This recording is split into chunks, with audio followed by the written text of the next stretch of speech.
Story time about how I found out that my mom was sleeping with my history teacher to get me better grades. So it was my junior year of high school, and everybody knows that your junior year is the most important year of high school. If you didn't, well, now you know. My brother was in his senior year of high school, and when he was a junior, he had the same teacher, so he knew how hard the class was.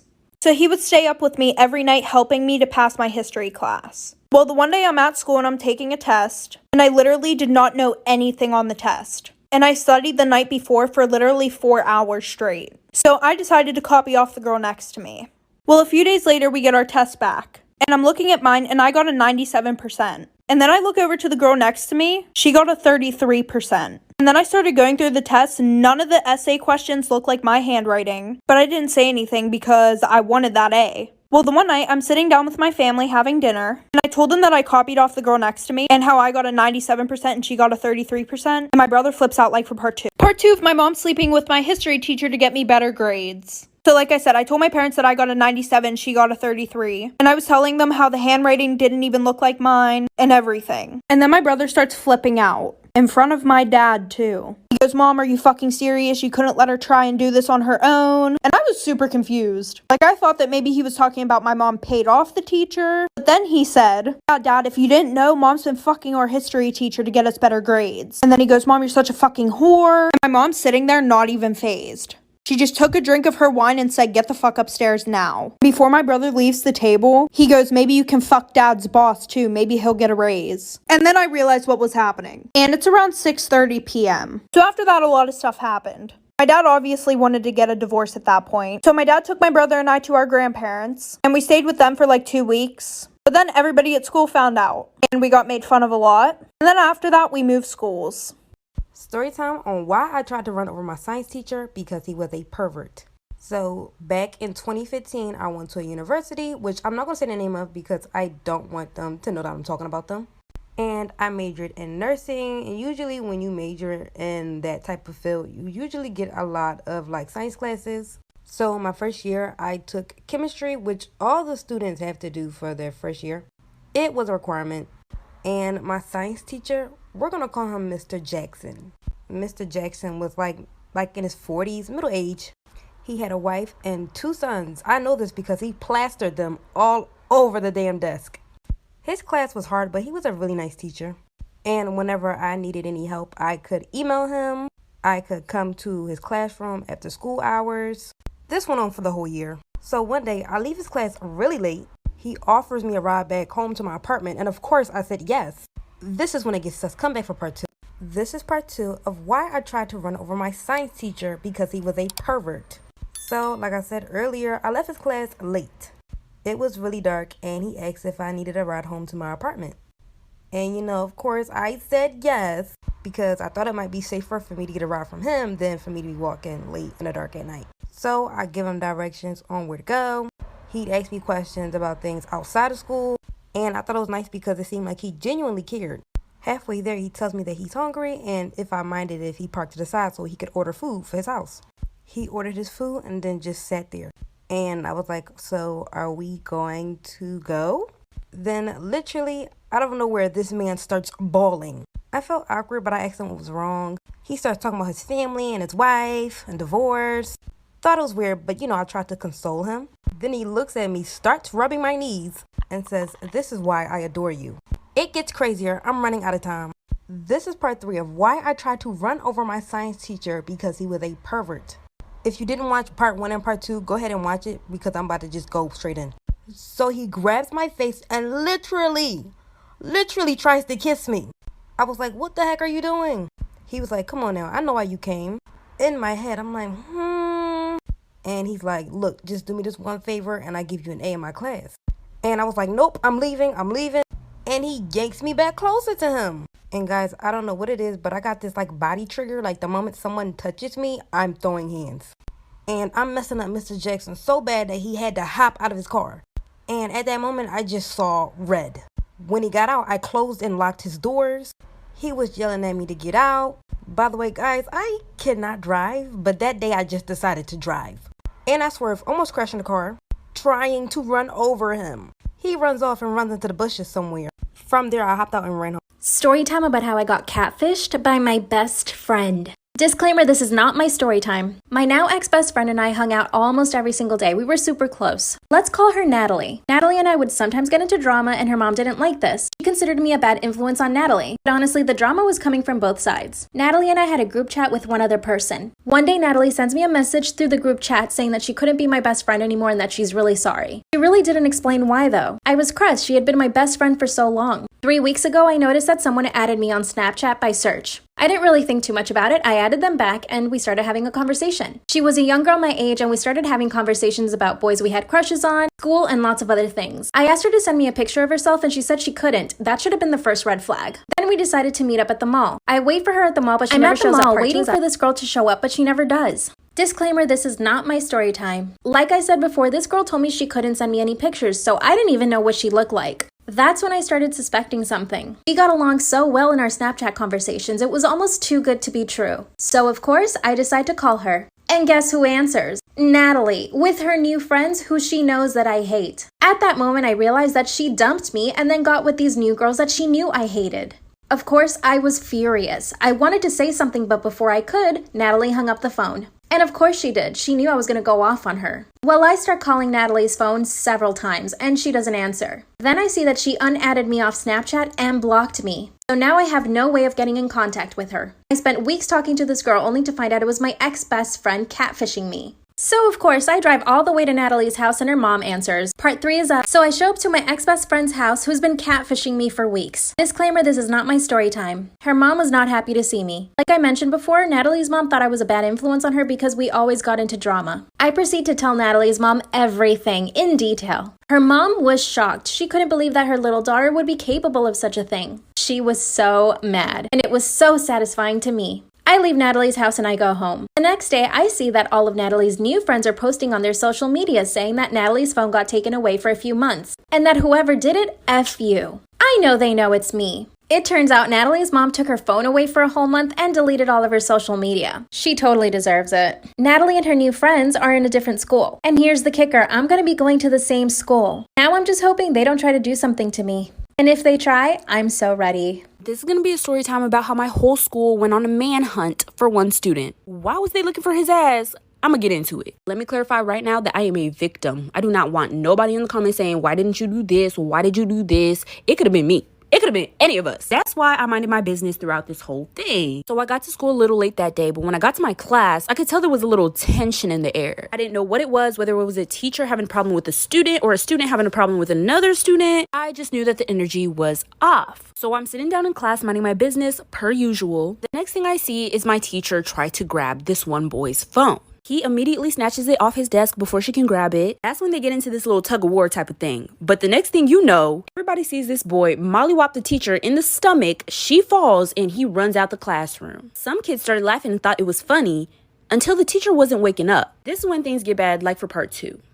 This is going to be part 2 of the time my whole school went on a manhunt for one student. So like I said, this kid punched his teacher and ran out the classroom, and the teacher wasn't waking up anymore. So as you can imagine, a room full of drained high school students who just woke up a few hours ago, we were all kind of just like looking around at each other. No one thought to, I don't know, tell somebody that this shit happened. Like, were we silent? Or were we silenced? I blame the school system for making school so early because I feel like once you get to school, your cognitive functions get out the window. So I really try hard not to feel guilty about this, and I try not to blame my other classmates for not doing anything as well. And then eventually, like 5 minutes passed, and then we're like, okay, maybe we should check if she's awake at least. That's when one of the students get up and start to check. Well, they check and they say that she's not breathing. Obviously set something off in our brains, like this is an emergency, something needs to happen now. That's when a bunch of us ran to the office and they called the ambulance. Like for part 3, this is gonna be part 3 of the time my whole school went on a manhunt for one student.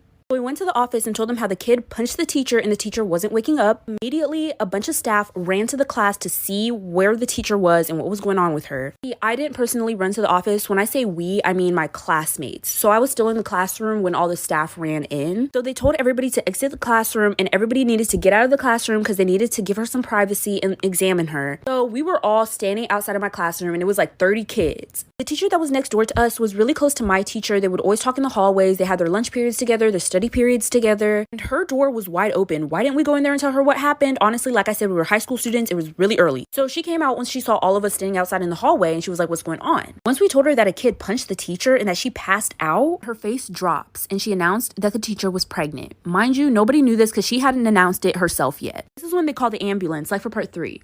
This is going to be part 4 of the time my whole school went on a manhunt for one student. So now everybody knows that this teacher who is passed out on the floor and is not waking up is pregnant. That's when they decided to call the ambulance. I'm guessing they didn't call the ambulance earlier because they were waiting to see if they could try to get her to wake up. They went ahead and put the whole school on lockdown. Nobody was allowed to leave their class, and me and my classmates went into the teacher's classroom next to us. We were sitting in the classroom for like a couple hours, and throughout these couple of hours, what we were hearing outside of the classroom was complete chaos. There was a bunch of cops, a bunch of cop radios, there was dogs. We heard a bunch of yelling and running, and that's when the announcements go off once again. And that's when they announce that they're looking for that kid and they can't find him anywhere in the school, and they're gonna let the day go back to normal, but if anybody sees him, to report it. At this point, everyone at school already knew what happened because of social media, and once they heard on the announcements that they had permission to look for the kid, lots of kids took that as this is a scavenger hunt. When I say lots of kids, I mean the whole school, like for part 5.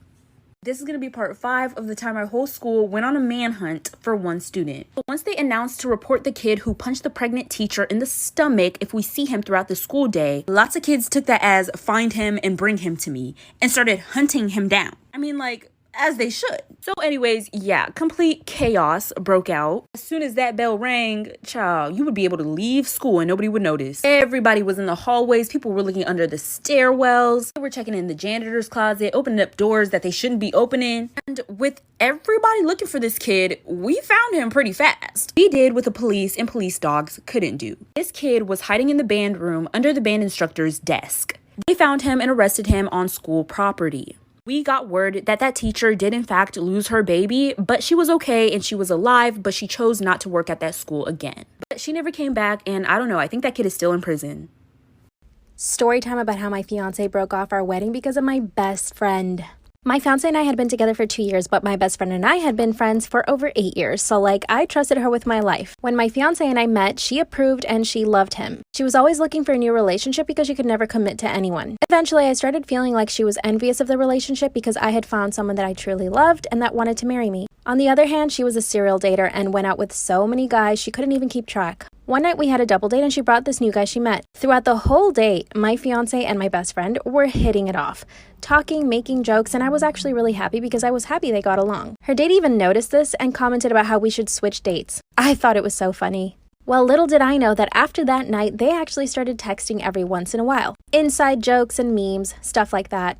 I did know about it and I thought it was really cute and I was so happy that they were getting along. After all, she was going to be the godmother of our future children. One day I saw she sent him a picture through text message. You'll never guess what I found. Come back for part 2. Part 2. So I noticed my best friend sent my fiance a picture and he was in the bathroom, so I went ahead and opened the picture. You guys, it was a selfie of her wrapped in a towel fresh out of the shower. So of course I show it to him and he's like, oh my god, why would she send that? He totally played it off like he had no idea why she would send that to him. So I call my best friend and I say, hey, did you just send my fiance this picture? She hesitated for a second and then she's like, oh my god, please don't tell me I sent him the picture by mistake. And I was like, yeah, you sent him a picture of you in a towel. And she said, I'm so mortified, I'm so sorry, I meant to send it to somebody else. And then she's like, you believe me, right? And part of me didn't want to, but part of me had to. I couldn't believe that my best friend would do that, so I said, yeah, of course I believe you. And she completely changed the subject and told me about the guy that she was currently seeing who she actually meant to send the picture to. A few weeks passed by and my fiance says he has to go on a work trip. Weirdly enough, she said she was going to go on a trip with a guy that she had just met. I asked her to meet the guy before they actually went on a trip and she said no because he's really shy. Can you believe they went on this trip together? Come back for part 3. Part 3. So my best friend and my fiance go on a trip by themselves behind my back. The whole time they were on their trips, I thought he was on a work trip and I thought she was with some dude. Because of the time difference, my fiance kept saying that he couldn't FaceTime, so we would just talk on the phone. The conversations were really short and he was acting really strange. He told me he was on a work trip to London, and because the whole thing felt so strange, I decided to call his mom. So I call her and I'm like, hey, where did he travel to again?